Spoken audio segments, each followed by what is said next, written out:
The fire alarm went off during finals, but our teacher locked the door and said, "Nice try, but nobody's getting out of this test." I was halfway through question 17 on my AP chemistry final when the fire alarm started shrieking. The sound was so loud it made my teeth hurt, and everyone's heads snapped up from their exam papers at exactly the same moment. People started gathering their stuff automatically because we'd done this drill 100 times before.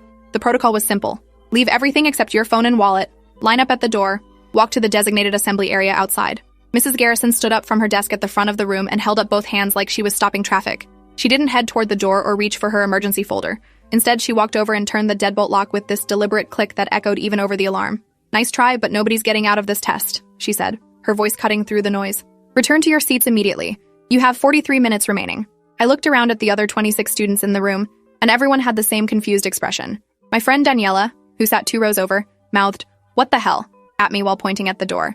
The alarm kept screaming, and Mrs. Garrison walked back to her desk like nothing unusual was happening.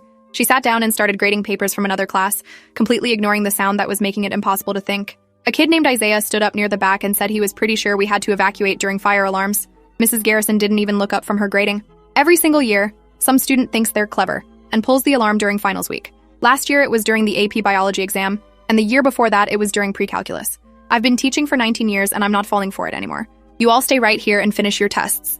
The alarm continued for another 30 seconds before cutting off abruptly, leaving this ringing silence in the room. But even without the noise, nobody moved to start working again.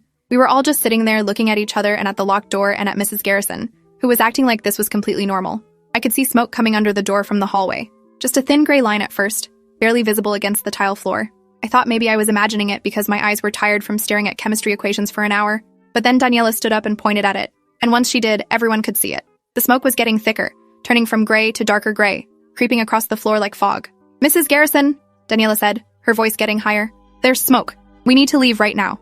Mrs. Garrison finally looked up from her papers, squinting at the door like she needed glasses but refused to admit it. She stood and walked over, bending down to look at the smoke, then straightened up and waved her hand dismissively. "It's probably from someone vaping in the bathroom. You know how the ventilation system pulls air through the hallways. Everyone sit down and get back to work. You're wasting precious test time with this nonsense." But the smoke kept coming, and now I could smell something burning. Not like paper or wood, but something chemical and sharp that made my throat feel tight.